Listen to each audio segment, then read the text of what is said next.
Olá, estamos de volta com o Menos é Mais. Eu hoje vou falar meu nome, a minha irmã tem me cobrado. Eu sou o Jonatas e esse é o seu canal Menos é Mais.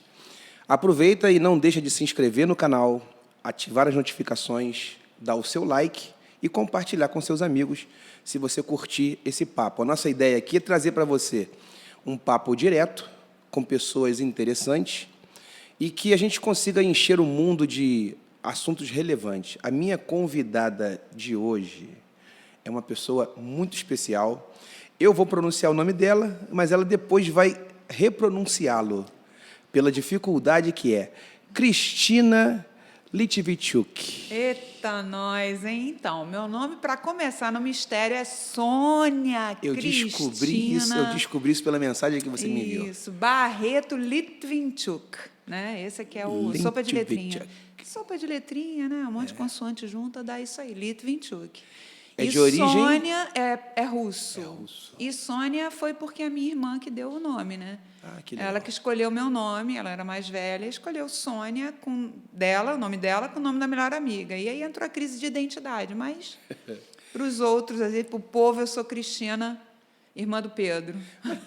Por que você não gosta do Sônia? Ou é por acaso? Porque a minha irmã chamava Ah, Sônia. sim, então Então, vai- assim, ela sempre foi a Sônia e eu sempre fui a Cristina, Tina, Cristina, né? Só na escola, assim, é que o pessoal me chamava de Sônia. E quando ligava lá para casa era uma bagunça, né? Ah, eu queria falar com a Sônia. E a minha irmã, mesma voz, tudo igual, ela ficava ali de conversa, daqui a pouco ela, peraí, é minha irmã, Cristina! E aí foi essa brincadeira aí, a gente sempre brincou. Vocês, quantos irmãos? 3. Sônia. A minha irmã mais velha, Sônia, o Pedrão, né, Isso. que na época de infância era Pedro, Pedrinho, hoje ele é Pedrão, e eu, Cristina, Ah, que a legal. caçulinha, a melhor de todas, né? Porque rascunhou ali e surgiu isso aqui depois.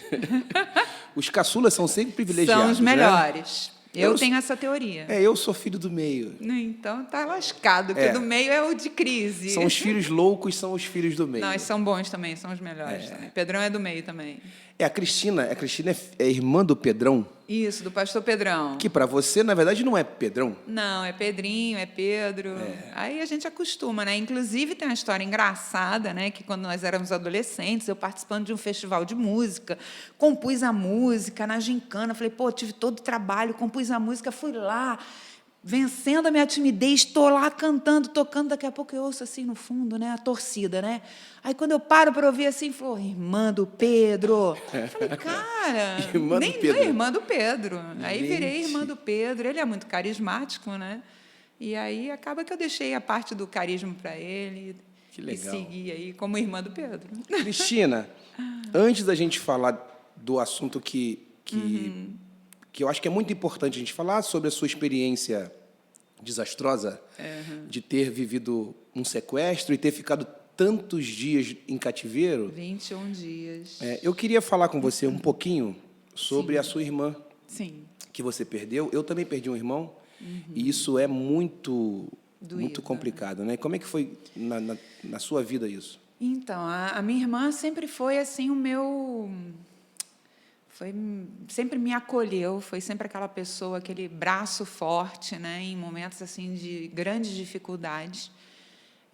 Eu sou divorciada e aí nessa crise de casamento ela foi assim a pessoa chave para me recuperar, para que eu conseguisse sair da onde eu estava, né? Porque às vezes a gente acaba adoecendo num relacionamento. E a gente tinha um relacionamento muito forte, né? Que além do vínculo de sangue de irmã, ela era para mim assim um referencial, né? Sempre foi e ainda é até hoje. E sempre me deu suporte em todas as áreas, em tudo que eu tinha dúvida, era para quem eu corria, né? Então assim, falar dela é realmente difícil para mim, né? Apesar dela já ter falecido, eu sou péssima nessa coisa do espaço temporal, de quanto tempo que ela morreu, eu não consigo lembrar. A morte dela foi muito sofrida, ela morreu de câncer. Nossa. E assim, foi muito rápido, muito intenso e muito doído. né? Eu lembro de uma das cenas assim de que eu estava saindo do trabalho e me deu assim um aperto no coração, e eu moro no Recreio e ela morava na Tijuca. E nesse dia eu decidi ir pela casa pela praia. E quando eu estou assim para ir para o Recreio, eu falei, cara, eu vou lá na Tijuca ver minha irmã, porque eu não sei até quando, né? Eu vou ter essa oportunidade. Então, eu fiz a meia volta, fui parar na casa dela, e era assim um momento em que ela precisava que eu estivesse ali com ela. E Deus conduz dessas formas, né? É muito Sim. bonito. E ela faleceu, né? Eu lembro desse dia, foi bem difícil. Eu fui com a minha mãe, a gente foi visitá-la, ela já estava no CTI. E no exato momento em que a gente chegou para visitar, eu cheguei a adentrar o CTI e praticamente a vi, né, falecer.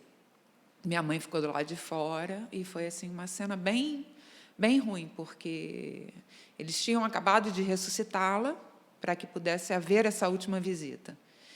E assim que eu cheguei, eles tiveram que, não, sai, e tal, aquela correria, e aí ela veio falecer, veio a óbito.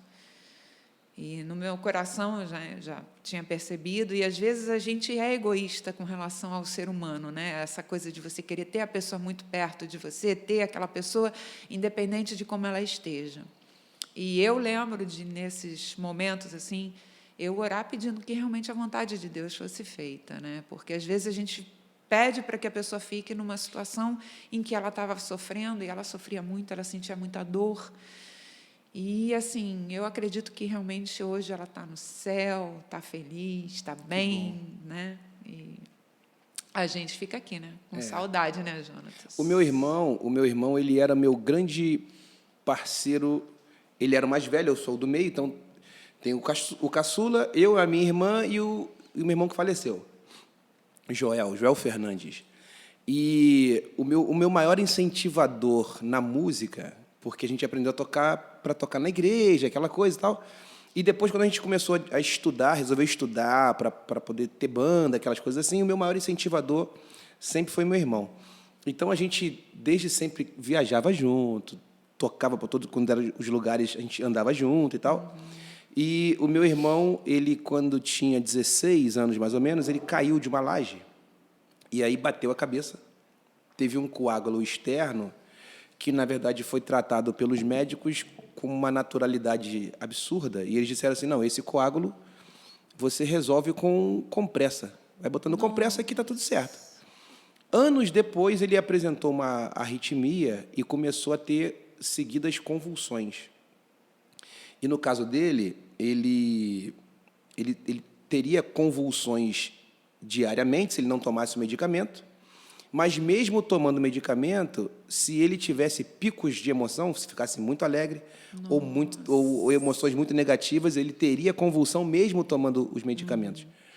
E, numa dessas situações, ele acabou, eles chamam de broncoaspirou, alguma coisa assim, né? Porque parece que a pessoa tem a convulsão, se ninguém socorre para desenrolar a língua ou para botar de lado e tal, a pessoa acaba ali se sufocando, né? A primeira vez que ele teve uma crise, nós dormíamos juntos, eu e ele, no mesmo quarto, e aí eu ouvi de noite um barulho na cama, e eu achei aquilo estranho, meu sono leve, né? Então, acendi a luz e vi ele se debater na cama, né? Aquela cena horrível, porque eu nunca tinha presenciado isso. Então, eu não sabia o que fazer, porque os meus pais e os meus irmãos dormiam no segundo andar da casa. Embaixo era só eu e ele. Então, eu não sabia o que fazer, eu comecei a gritar, ninguém descia, e eu dei um tapa na cara dele com toda a força, porque eu não sabia o que fazer. No né? desespero. E aí, assim, algumas cenas que a gente passa, né? O meu irmão mais novo teve epilepsia, e a primeira crise que ele teve também, a gente estava brincando de futebol na garagem, e de repente ele caiu se debatendo, e eu achei que ele estava brincando. Nossa. Então são coisas que o irmão do meio acaba sempre vivenciando com os irmãos ali e tal. Verdade. E meu irmão, o que faleceu já tem mais de 10 anos, mas parece que foi ontem, né? Hoje eu consigo falar sobre isso me segurando, não é que eu não esteja emocionado, eu consigo falar Mas tem controle. e me controlar, né? Em alguns momentos eu nem controlar consigo, mas recente, né? Eu cheguei a ponto de ver meu irmão passar na rua. Nossa. Já parei carro e falando, cara, é ele, e de ver a imagem do meu irmão, né? Tamanha era a ligação que a gente tinha. Então, assim, é uma perda, as perdas são irreparáveis, né? E por aí a gente acaba entendendo, imagina um pai que perde um filho. Nossa, nem fala, né? Essa é a minha Né, preocupação que eu tive com a minha mãe, né? Minha mãe teve assim uma decadência em qualidade de vida, em vontade de viver, porque eu acho assim que, e eu não julgo, porque assim é muito difícil. Se eu que perdi uma irmã sofri a beça, eu não consigo. Eu tenho 2 filhos, né? Tenho um neto, né? Já sou vovó. Então eu tenho o Davi e a Cristine, né, e o meu netinho que se chama Noah. Eu não consigo mensurar, assim, se eu perder, não consigo mensurar a dor. É uma dor assim para pai e mãe realmente é na contramão. Não É na faz. contramão da ordem, né, natural, né? Então é mais difícil. Bom, passando desse capítulo, né? Sim. Você, irmã do Pedro. Sim. Pedro para você, Pedrão para quem o conhece. Sim. E como é que aconteceu o sequestro? Como é que foi essa situação? E por que a ideia era sequestrar vocês dois? Como é que aconteceu isso? O engraçado disso, né, que assim, na época foi em 91 que isso aconteceu e assim, eu não era o alvo da situação, né? Então eu não tinha nem, assim, eles nem sabiam quem eu era. Quem era o foco do sequestro era o Pedro. E a gente estava numa reunião, na época a gente tinha uma empresa, a gente estava lá numa reunião, a reunião acabou muito tarde, ele morava na Barra e eu morava na Tijuca. E nesse dia ele virou e falou assim, coisa que, né? Eu estranhei, né? Eu A falei, empresa era onde? era no centro da cidade. Não fazia sentido ele te dar carona. Não, era muito mais jogo ele ir pela Zona Sul lá e ia para a Barra. E aí ele falou assim, não, vou te dar uma carona hoje. Bora, vamos, vou te dar carona. Eu fiquei assim, falei, pô, beleza, vamos, né? E foi a carona mais cara, né, gente? Pô, pense na carona ruim que eu tive, foi Meu essa, Deus. né? E aí tinha um outro vendedor, o meu ex-marido na época estava no carro, né? E aí na hora ali vieram os caras, 2 carros, aí um fechou o carro, aí veio os caras vieram Vocês estavam os armados. 3 no carro? 4 pessoas. 4 pessoas. 4 pessoas. O Pedro dirigindo, acho que o meu ex-marido estava na frente, eu e um vendedor. Meu ex-marido tinha 2 metros, pouco de altura, era enorme, então acho que ele estava na frente. E aí os caras vieram, meu ex-marido saiu rapidinho, né? O vendedor também, era para eu ter saído também. Só que eu fiquei olhando para o Pedro. Não sei se é aquela coisa de ligação com o irmão também, né? Porque, assim, eu e o Pedro, a gente tem, às vezes, os nossos atritos e tal, mas ele sabe em quem ele pode confiar e Coisa eu sei de que irmão, eu posso confiar coisa de nele. irmão. E eu olhei e não vi ele saindo. Eu falei, gente... Aí eu fiquei ali segurando as coisas, olhando, né? Ainda pensando, né? Eu sou muito calma, né? O Pedro sempre comenta assim que dos 3, assim, a pessoa mais calma, serena sou eu ali da família, né? Calma às vezes até demais. E aí eu olho e o cara fala para ele assim, vai para o lado, não deixa ele sair do carro. E eu fiquei ali parada, eu falei, e agora? Ele não vai sair? E eu fiquei assim, e o cara, a porta desse carona aqui do motorista deu um pane. Então ele acabou me fazendo ficar porque ele não conseguia fechar a porta, eu fiquei segurando a porta para ele. E aí eu fui junto. Nessa de que eu fui junto, eu olhando, assim, não disseram que era sequestro, falaram que estavam... E o seu ex-marido nessa já... Nem vi, nem olhei para trás, né? Disse que ficou por lá mesmo. Gente. Ele ficou para lá. Ele e o vendedor saíram do carro de boa, rapidinho. Mas eu realmente retardei porque eu percebi alguma movimentação estranha, né? E aí não disseram que era sequestro, falaram que estavam fugindo de um flagrante e tal, que iam soltar a gente, bababá. E assim eu fiquei olhando, eu falei, gente, coisa de filme, né? Coisa assim, eu falei, cara, deve ser algum amigo do Pedro, que daqui a pouco vai chegar, vai abrir a porta, estou te zoando, porque assim, eu não imaginava que isso pudesse acontecer com a gente. E aí pararam lá no meio da Avenida Brasil, pediram para o Pedro vir para trás e para a gente se abaixar. E acho que na Avenida Brasil mesmo eles falaram assim, vamos deixar ela aí, porque eles não sabiam quem eu era, né? Sim. E eu falei assim, pô, não, se tiver que soltar, solta os 2 juntos. Olha só. Que pessoa, mais para frente vocês vão entender por que eu estou falando isso.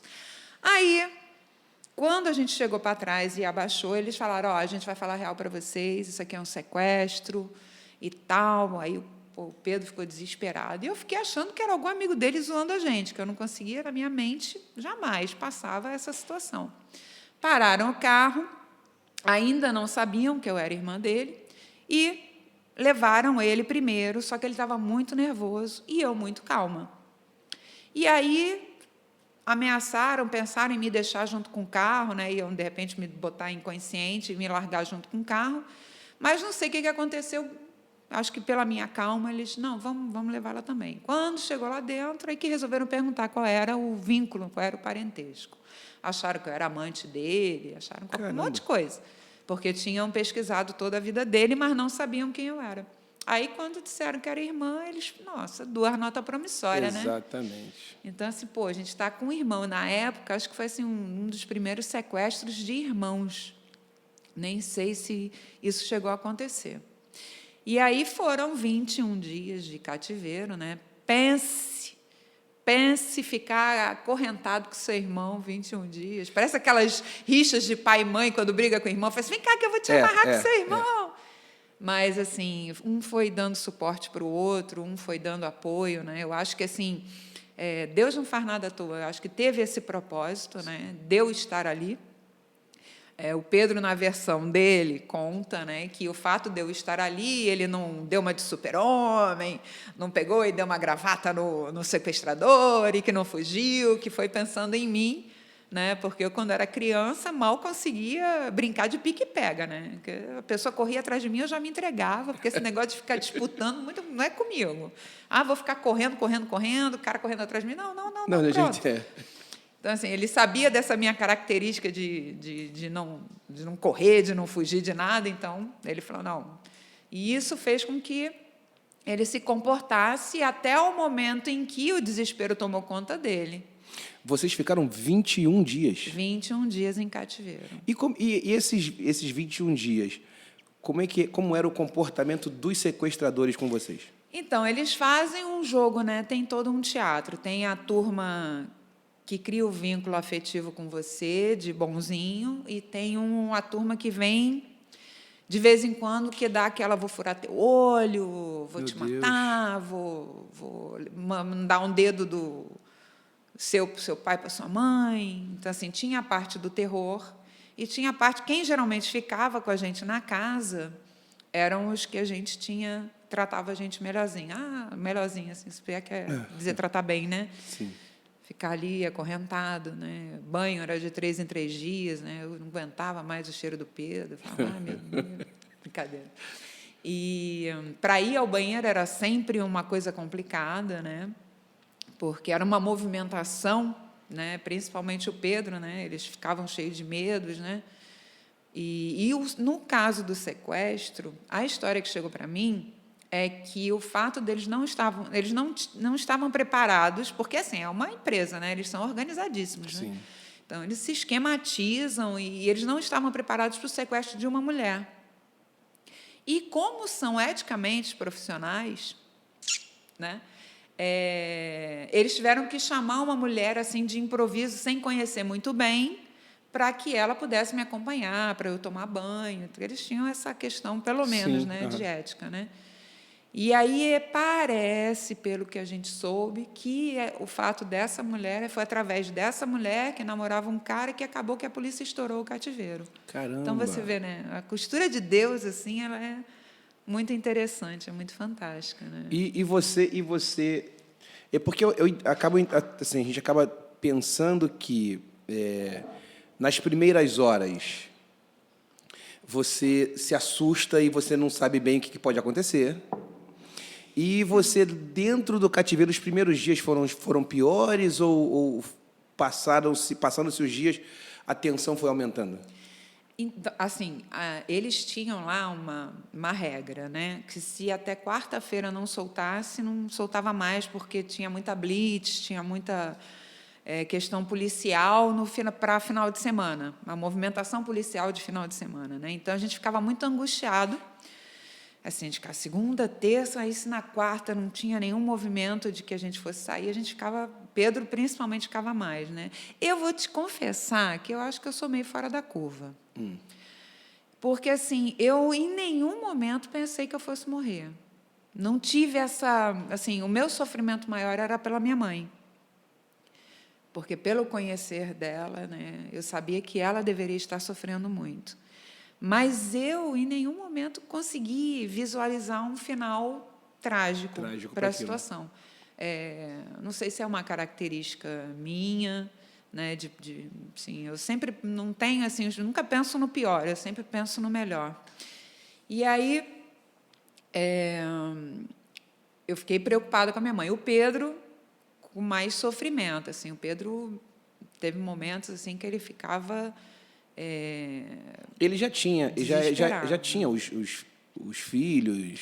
Então, a Marisa estava grávida, né? Ele tinha a Karina, a Naná, e a Marisa estava grávida do Juninho. E ela estava, acho que, com 7 para 8 meses de gestação. Nossa. Pô, posso pedir para diminuir um pouquinho lá? Pode, vai aumentar, pode, assim, pode. que eu estou aqui quase batendo queixo de frio, gente. Eu estou aqui me segurando, mas estou com frio. E essa sensação também, né? Eu, na época, eu só era a filha e a esposa. Eu não tinha filhos, eu não tinha, assim, só a minha mãe, que eu ficava preocupada com ela. No caso do Pedro, realmente, eu acho que, né, se eu fico me imaginando naquela situação, se eu tivesse os meus filhos, realmente eu ia estar muito mais desesperada. Nessa época, eles tinham aquele negócio de fazer contato com a família e bota eles para falar aí. Então, eles não chegaram a falar. Na época, tinha inicialmente a coisa do celular. Então, até meu pai tinha um celular de navio, que era um negócio desse tamanho, e tinha um outro um pouco menor, e a gente ficava... E a polícia dizia que, se tivesse ligado o celular, talvez eles conseguissem localizar, né? Mas, assim, logo depois eles desligaram, pegaram o aparelho, então a gente não tinha um acesso fácil a nada disso. Mas eles... Qual foi a pergunta mesmo? Se eles colocavam a família para falar com vocês... Não, por telefone não. Mas eles fizeram a gente escrever uma carta. Sim. Aí o Pedro fez lá, escreveu uma parte, eu escrevi outra parte. Mas eles pediam para a gente colocar algumas coisas de ameaça, de sentimentos, como que se a gente estivesse realmente muito mal, né? Para que a família do lado de fora ficasse desesperada e se movimentasse para pagar o resgate. E no meio disso tudo, você ficava ali, você e o Pedrão ali e tal, e naqueles momentos de vocês sozinhos ali, quando, de repente, o pessoal sumia e coisa e tal, e como é que... O que vocês conversavam? Como é que vocês ficavam ali? A gente tinha, depois dos primeiros dias, assim, eles acho que dopavam a gente. Eles davam um suco, a gente dormiu muito. Os 3, 4 primeiros dias, assim, a gente até depois ficou achando que eles botaram algum calmante, porque realmente a gente dormia o tempo todo. E não tinha como, né? Você não beber alguma coisa, né? Então, a gente achou que tinha alguma coisa nesse sentido. Depois, eles até começaram, botaram uma televisãozinha, então a gente assistia a TV, conversava, a gente orava junto, aí tinha uma bibliazinha dos Gideões, então a gente sempre confiou, né? Quem chorava mais no cativeiro? O Pedro. Sem sombra de dúvida. O maior desespero sempre foi chorão, né? Gente. Assim, ele é chorão até hoje, né? Tudo que ele vai falar, ele chora. E ele estava bem, assim, assustado, estava bem desesperado, e eu entendo, né? Sim, lógico. E, assim, em algum momento, houve alguma tentativa de vocês de negociar alguma coisa com os sequestradores? Com certeza, né? O Pedro, tremendo negociador, é uma pessoa, assim, fantástica, né? Um cara, assim, que resolve tudo na vida, né? Tô eu lá, que não tinha que ter sido sequestrada, parceira, companheira dele, fiquei com ele, né? E, de repente, quando eu olho para o lado, está ele conversando lá com o sequestrador. Não, porque, olha só, vamos fazer assim, tu me solta, deixa minha irmã aqui, de garantia, eu vou lá, convenço meu pai a pagar o resgate.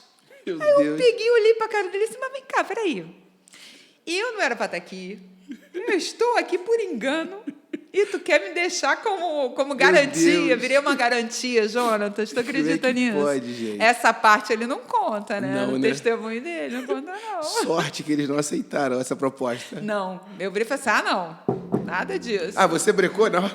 Brinquei nada.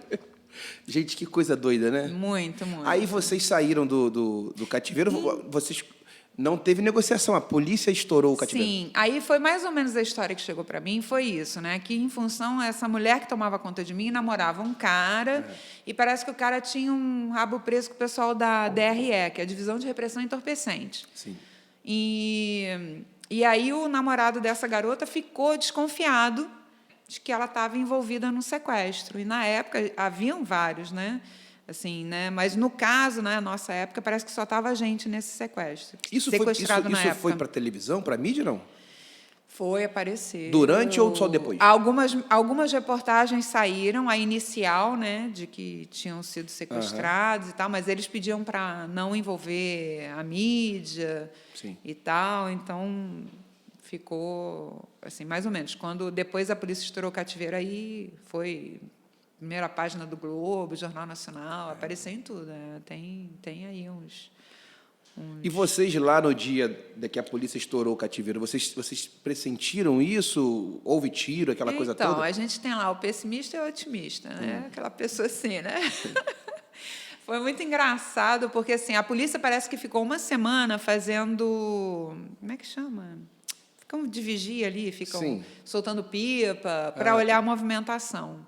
E o Disque Denúncia fala direitinho, né? Que é aquela movimentação de muita quentinha, janela da casa muito fechada, e a gente ficou num condomínio, que acho que é lá na Pavuna, um condomínio de casas. Então, a gente passou pela primeira casa, tinha uma casa aqui do lado e uma casa nos fundos, e a gente ficou nessa casa aqui do meio. Sim. Então, a gente passou nessa casa e ficamos aqui. Se você parar para pensar, a casa em frente, 21 dias, uma casa de quarto e sala, com as janelas todas fechadas.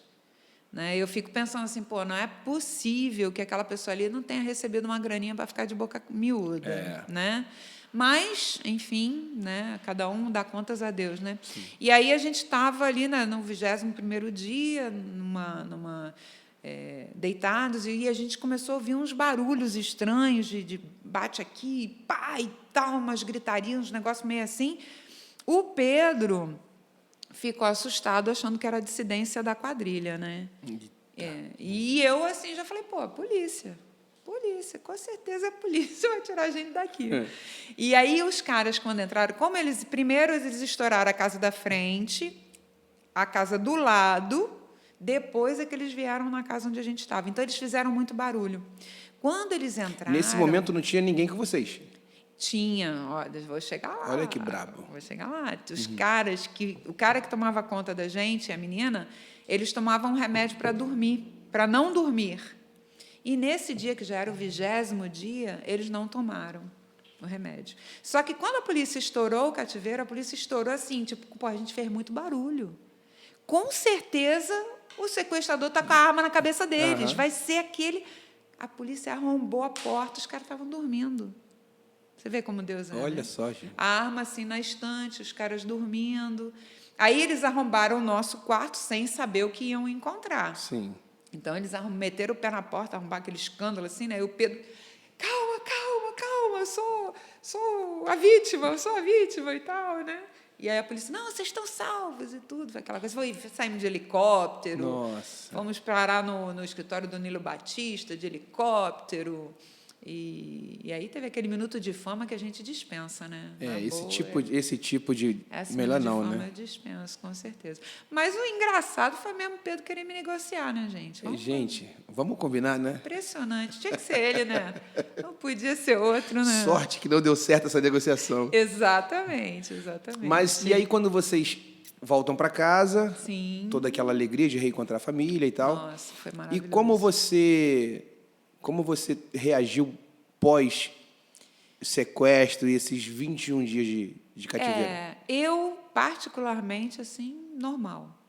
Pressão, assim, nós fomos para um sítio, ficamos ali uns 4, 5 dias, uma semana, a família junto, reunida e tal.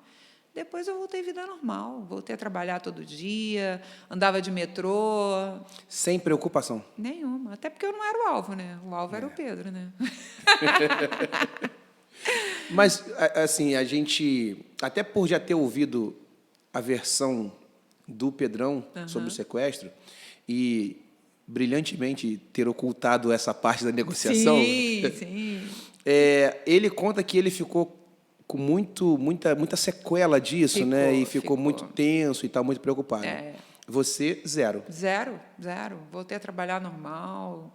Ele ficou assim, bem desestabilizado mesmo. Sim. Ficou paranoico, na verdade. Assim, ele teve uns 6 meses assim que ele pensou em largar tudo, sair do Brasil.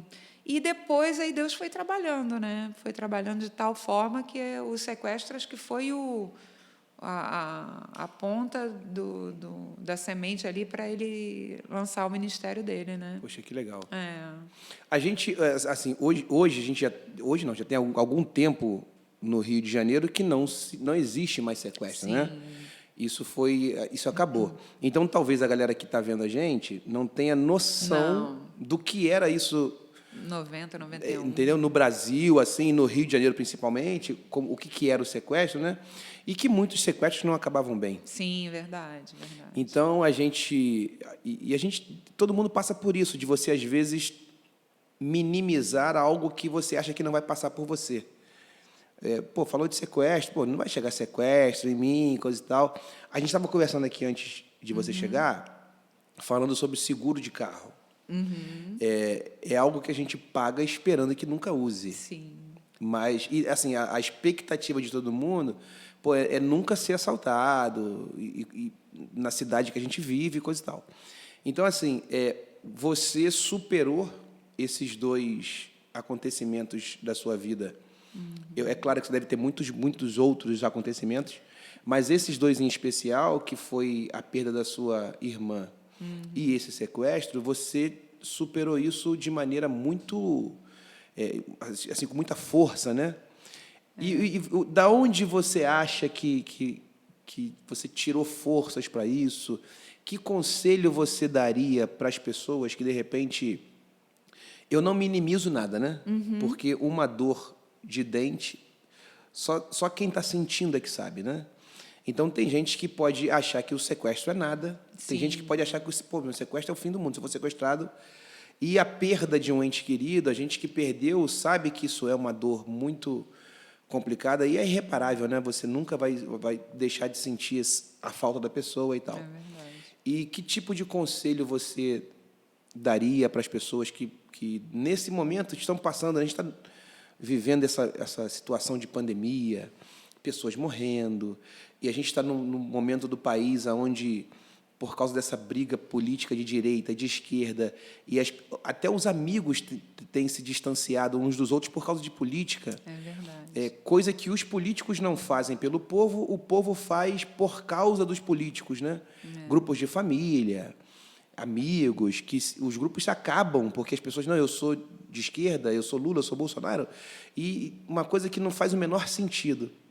Porque eles lá em cima não estão preocupados com o bem do povo, né? Sim. E o povo está se matando por causa de uma parada que não tem nada a ver. Verdade. Então, num momento desse, o que você diria para uma pessoa que talvez não está nos ouvindo de nenhum cativeiro, espero eu. Amém. Mas que está ouvindo a gente assim e, de repente, está passando por uma dificuldade, né? O que você diria para essa galera? Eu acho assim que, pegando um gancho sobre essa questão a diversidade, né? Eu acho que a gente precisa aprender muito o que é respeito. E eu tenho tido uns embates com algumas pessoas que são muito polêmicas. E eu digo assim, a maior demonstração de amor e respeito é quando você entende que aquilo é uma verdade para o outro, que não precisa ser necessariamente a sua verdade, mas você respeita que aquilo é a verdade para o outro. E assim é com a dor também, né? É muito fácil, quando você olha a dor do outro, e você, tipo assim, alguns até sentem um pouco de empatia, mas o que a gente precisa entender de verdade é que aquela dor, para aquela pessoa, está doendo. Que muitas vezes eu acho que ela é pouca coisa, mas, independente do que for, a dor de cada um, só você que está passando é que sente. Então, às vezes, a gente acha que um dedinho do pé não é importante. Aí você dá uma topada no dedinho e quebra um dedinho do pé, você não consegue andar direito, né? Então, assim, uma das coisas que, voltando até para minha irmã, e eu aprendi isso na dor dela, é que as pessoas ficavam, não, isso não é nada. Não, você está somatizando. Você fala assim, olha só ela sabe a dor em que ela está passando e o que ela está sentindo. E o que a gente tem que fazer é respeitar. E, assim, o que me segurou, né, tanto na morte da minha irmã quanto no sequestro, é ter a Deus, né? Saber que Deus é o dono da minha vida, saber que Deus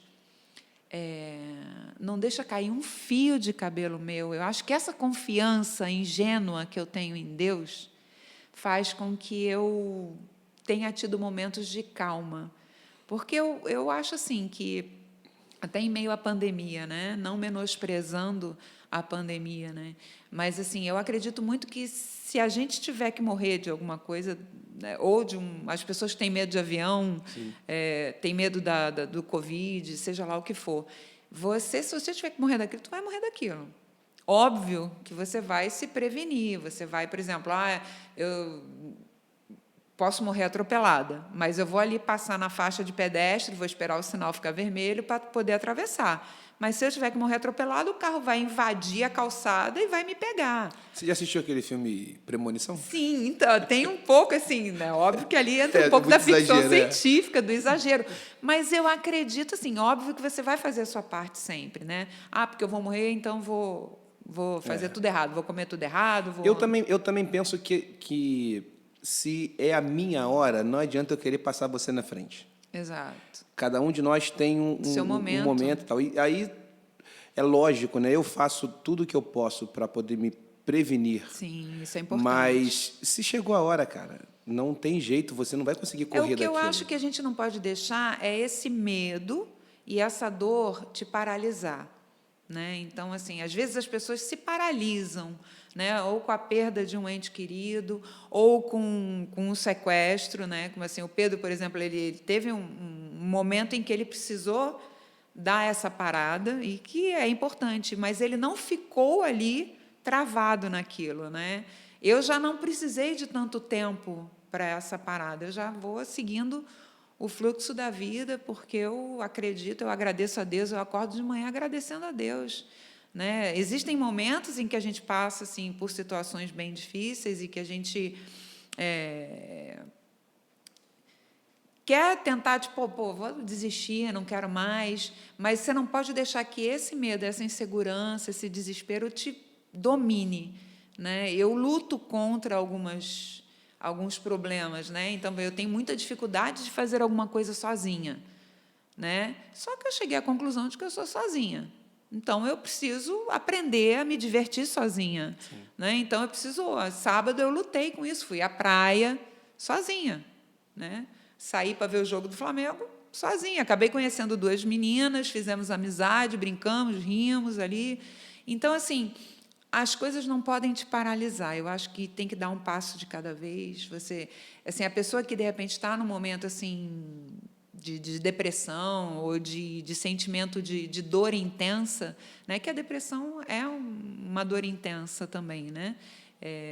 Você tem que lutar contra isso. Você não pode deixar que essas situações e esses medos te paralisem. Eu acho que esse é o sentimento. Conforme você vai se movimentando, você vai adquirindo uma cura. Você vai criando situações em que você consegue ir aprimorando e você consegue ir resgatando a sua alegria, o seu momento de viver e valorizar as pequenas coisas, né? A gente gosta de ver Deus nos grandes milagres, né? Então, Deus me salvou do sequestro. Mas o quanto Deus fez por você hoje nas pequenas coisas? Só o fato de você acordar, de você abrir seus olhos, de você enxergar, de você ouvir, né? De você andar. Olha só quanta coisa a gente tem para agradecer e a gente não lembra. Você falou 2 pontos que eu acho que são muito importantes, além de tudo, obviamente. Primeiro, você falou dos seus embates, né? Que a gente tem embates e às vezes os embates são bem absurdos, né? Porque falta respeito, né? Sim. Eu tenho alguns grupos de WhatsApp e tal, e aí vascaíno, o Palmeiras ganhou do Flamengo. Foi logo. Fique registrado isso. Meu pai. E aí, cara, os grupos de amigos, Cara, de repente, as pessoas vão de 0 a 100. Sim. O que deveria ser uma brincadeira, uma diversão, cara, é um absurdo que as pessoas se ofendem, Sim. se agridem e xinga de tudo quanto é nome por causa de uma parada que os caras não estão nem sabendo quem somos nós. Eu vejo você se recuperando, de repente, do sequestro, dos seus problemas todos, e alguém deve olhar e falar assim, a Cristina não está bem, não. E não estou. Entendeu? E de verdade não né? estou. Mas, na verdade, ao invés das pessoas... Cara, eu quero ser um suporte para a Cristina de alguma forma. Não, as pessoas conseguem fazer disso mais um motivo de se levantar contra você, de te atacar. Não, você não está bem. Às vezes você fala assim, não, eu estou bem. Não está bem, não. Você tá, não... Gente, que loucura. É dificultar o processo, né? A pessoa, em vez de você facilitar as coisas, a gente tem, assim, acho que é a natureza humana. Eu brinco muito, né? E falo muito isso para minha filha. Você tem aquele desenho do Tom e Jerry, você tem o lobo bom e o lobo mau. E o lobo mau. Certo? O que você alimenta é o que vai crescer. O teu primeiro pensamento sempre é o ruim, né? Então, assim, se você fica sem falar com uma pessoa, você só vai pensar coisa ruim. Né? Mas, se você alimentar esse pensamento ruim, você vai alimentar os sentimentos que vão te trazendo ansiedade, que vão te trazendo preocupação, que vão te trazendo medo. Então, assim, a gente não tem o domínio sobre o que pensar, mas a gente pode direcionar os nossos sentimentos trabalhando pensamentos bons. Eu, pelo menos, exercito isso, faço isso pra caramba, hein? Você disse que você descobriu que você é uma pessoa sozinha. Sim. Você se julga uma pessoa difícil de relacionamento? Pelo contrário, pelo contrário. Eu acho até que o meu problema é que eu sou boazinha demais. Sim. Eu sou aberta, franca, sincera, muito clara, sim, sim, não, não. Né? As pessoas não estão prontas para esta conversa em relação à sinceridade. Verdade. Eu sou uma pessoa que eu conheço muita gente. E eu descubro dia após dia que aquele número absurdo de amigos que eu julgava ter, ele é completamente virtual. Sim. Amigos de verdade são muito poucos. É verdade. Principalmente aqueles que captam o seu momento que você precisa de um abraço, que você precisa de uma ligação, É verdade. que você precisa de alguém para te ouvir, né? Porque as pessoas vivem tão na preocupação do seu próprio bem-estar que dane-se o outro. Verdade. Né? Mas são hipócritas nas redes sociais, Sim, né? sim. São aqueles que são os primeiros a dar parabéns, felicidade. Exatamente. Como é que você está? Estou aqui se você precisar. Eu conto nos dedos as amizades assim que eu tenho, e geralmente são as que eu não dou parabéns, são as que eu não falo o tempo todo, mas são as que eu sei que, se eu tiver mal, eu posso ligar, vai me atender. Eu tenho um amigo que fez aniversário sei lá, já deve ter mais de uma semana. E como eu não me importo muito se a pessoa não me liga no meu aniversário. Eu também não esquenta muita cabeça até com porque isso. eu não ligo para ninguém, não dou parabéns para ninguém. A forma que eu fui criado, e eu adoro isso, na verdade, né? Isso para mim é muito bacana. Então, eu lembrei hoje e botei uma menção a ele, né, no Instagram. E ele me respondeu, ele falou, cara, não tem problema. Tá tudo certo, valeu, você lembrou, passou muito tempo, você lembrou. E, na verdade, a rede social é um negócio doido, né? Porque é um mundo de mentira, né, cara? Tanto o que as pessoas postam, quanto aquilo que elas fazem para ficar bonitinho para você, e que a gente sabe que nada daquilo, né? Eu tenho a teoria que eu acho assim, que quanto mais você posta, pior você tá. Geralmente, eu acredito nisso. Assim, quanto mais você posta, um prato de comida, não sei o quê, geralmente aquela pessoa está tão carente de atenção real que ela precisa da atenção virtual. Né? Então, assim, eu me preocupo. Eu, outro dia, ali, estava assim, a um passo de ter deletado as minhas redes sociais. Mas, assim, foi por muito... Só não deletei porque eu não lembrava a senha, que se eu quisesse voltar atrás depois, eu não ia conseguir, né? Aí eu falei, tá, deixa aí, vai. Mas eu percebo em mim essa situação. Quando eu posto mais, é geralmente quando eu não estou muito bem. E não estou falando do outro, estou falando de mim. Sim. E a gente é muito hipócrita, né? Porque às vezes tu curte ali as coisas, será que você realmente está disposto a ajudar aquela pessoa, a estar com aquela pessoa no momento realmente de dificuldade? E eu penso muito assim, o que me motiva a postar alguma coisa? Eu paro muito para refletir sobre isso. Eu vou postar isso para incomodar alguém? Eu vou postar isso para gerar ciúmes em alguém? Ou eu vou postar isso porque, acho maneiro, acho que, mostra uma evolução. Eu, esses dias, postei lá no meu Instagram uma evolução, porque eu emagreci 60 quilos. Então, eu acho que isso é uma evolução. Sim, sim. Né? Então, foi um marco assim, que eu quis ali registrar. Né? Mas, assim, o que te motiva? Isso eu me pergunto. Eu, às vezes, assim, eu procuro estar mais atualizado possível, né? Sim. Seja nos meus equipamentos de música e com as tecnologias e tal. Mas, na verdade, você vê, em alguns momentos eu tento postar alguma coisa e eu falo assim, cara, mas eu estou me comunicando com quem? Porque os meus reais amigos já sabem dos meus lances todos. E eu estou me comunicando com quem aqui, né? Se é um lance para o trabalho, se eu estou buscando alguma coisa comercial em relação àquilo, está tudo certo. Mas se eu estou buscando alguma... Por que eu não posso ligar? Por que alguém não me liga? Entendeu? É muito diferente. É lógico que essa nossa conversa vai gerar para a gente um outro capítulo, um outro dia, né, sobre isso. Com certeza. Porque nós já almoçamos juntos, sim, acho que uma ou duas vezes, sim, e eu gosto muito de conversar com você, porque você tem... você, além de se expressar muito bem, você tem muito conteúdo para passar para as pessoas. Amém. Que bom.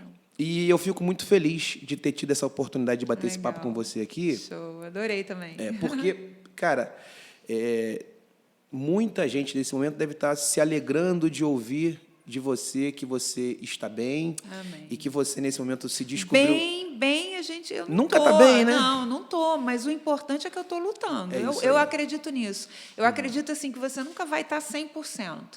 Né? Mas, assim, mesmo não estando bem, eu luto para estar bem.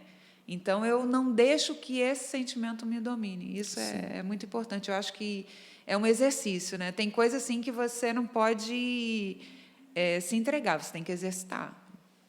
Sobre as pessoas sobre as nossas lutas diárias, né, dos nossos embates diários, eu também sou uma pessoa eu sou muito franco. Eu não tenho porquê de não falar o que eu penso. Embora isso seja, na sociedade de hoje, algo muito desafiador, né? Porque as pessoas querem que você seja Maria que vai com as outras. Exato. E eu não sou, nem quero ser. Então, assim, para quem for assistir esse nosso papo, o que eu vou dizer para aqueles que, de repente, têm algum tipo de divergência com você, embate com você, seja lá o que for, é que a humanidade precisa aprender o que é o respeito. Sim. E não é respeito de você falar mais alto do que eu, não é isso, é respeitar a diferença de opinião, de visão, de ótica sobre as coisas, né? Com certeza. A gente pode até nunca chegar a nenhum acordo, mas a gente tem que ter respeito. Sim. Entendeu? Aceitar aquela verdade como sendo a verdade do outro, que não precisa ser a minha. Exatamente. Eu não preciso concordar. Assim, eu acho que Deus foi fantástico quando Ele criou indivíduos, né? Sim. Porque dentro da nossa individualidade a gente constrói conhecimento, a gente cresce, a gente amadurece. É só assim que a gente vai avançar. Se todo mundo fosse igualzinho...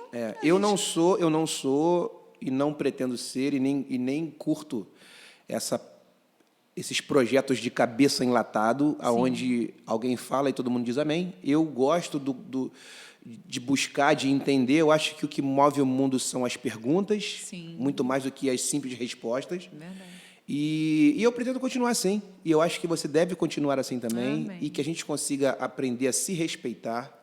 Você é uma pessoa que tem o meu respeito. Amém. Obrigada. Nos pontos que a gente diverge, nos pontos que a gente... te diverge em algum? Não sei. Acho que não. Você torce para que time? Assim, Flamengo. Lula ou Bolsonaro? Lula ou Bolsonaro? E nenhum dos dois. Nenhum dos dois? Nenhum dos dois. Então a gente não está conseguindo achar um ponto que não tem como. Não tem divergência. Então é isso. Eu adorei, Cristina, a sua presença aqui com a gente. Foi fantástico também. Você ter... Eu sei que a tua agenda é corrida e eu vou te falar algo, né? Aqui diante das câmeras que nos filmam. Nossa. Que se você está pensando que você é sozinha, você tem aqui 3 pessoas. Ó. Que tem aqui o João Ricardo, que é o cara do áudio, tem aqui a Aline Fernandes, que é a nossa produtora de vídeo. Ela foge, tá?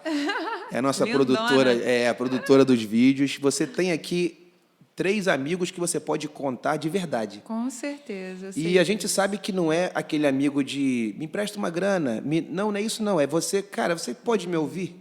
É isso aí. Mas o sozinha que eu quis dizer é de eu não conseguir fazer as coisas sozinha. Eu não quis Sim. dizer assim de, pelo contrário, eu sou uma pessoa assim Cercada de- abençoada. Tenho o carinho imenso dos meus filhos, do meu neto, dos meus pais.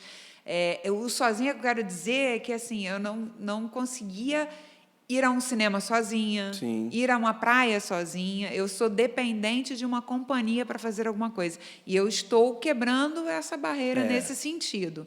Eu né? sou um cara cinéfilo. E engraçado, eu vou ao cinema sozinho constantemente. Essa facilidade eu não tenho. Eu sinto vontade de ir num cinema, mas se eu não tiver uma companhia, eu não vou. E é esse paradigma que eu estou quebrando na minha vida, em nome de Jesus. Isso é bom, isso é muito legal. Não depender de uma companhia para fazer alguma coisa. Né? Isso Bom, que é manda o aí uma sozinho. mensagem final para quem está assistindo a gente aí, para a gente poder se despedir. Gente, esse podcast é fantástico. Primeiro, porque a gente não tem um roteiro, não tem nada. Eu cheguei aqui e perguntei para ele com antecedência sobre o que vamos falar. Ele, relaxa. Então, assim, primeiro, muito feliz de estar participando aqui do podcast. Assim, a nossa afinidade de conversa sempre foi muito boa, né? A mensagem que eu tenho para dizer, galera, divulga esse podcast, bota para arrebentar a boca do balão aí, vamos botar esse negócio aí para rodar. É isso. Tem assim, Deus é fantástico, né? Eu acho que assim a mensagem maior que eu posso deixar assim para as pessoas é confiar que Deus tem um propósito em tudo na sua vida, qualquer dor, qualquer sofrimento, qualquer perda que você tenha tido. Creia, Deus tem um propósito. É isso aí. Bom, você que está acompanhando a gente, por favor, dê o like, se inscreva no canal, ative as notificações, comenta, compartilha. A gente vai deixar aqui as redes sociais aqui da Cristina, o Instagram dela. A gente vai deixar o Instagram da Aline, do João, o meu Instagram também, o meu Twitter. E você vai ajudando a gente aí, divulgando, para a gente poder levar boas mensagens para essa sociedade tão perdida, né, cara? Tão louca. É verdade. Papo cabeça. Você que quiser ajudar esse canal, a gente vai deixar aqui embaixo na descrição também uma caixa postal que a gente está colocando aqui. E a gente vai colocar um QR Code também. Se você quiser ajudar esse canal de alguma forma, você fica à vontade. Tá bom? Menos é mais. Acompanhe a gente aí Bom, por enquanto, semanalmente. Em breve, a gente vai aumentando aqui a quantidade de vídeos para vocês. Tá bom? Valeu, gente. Brigadão. Beijo. Isso. Que Foi? delícia.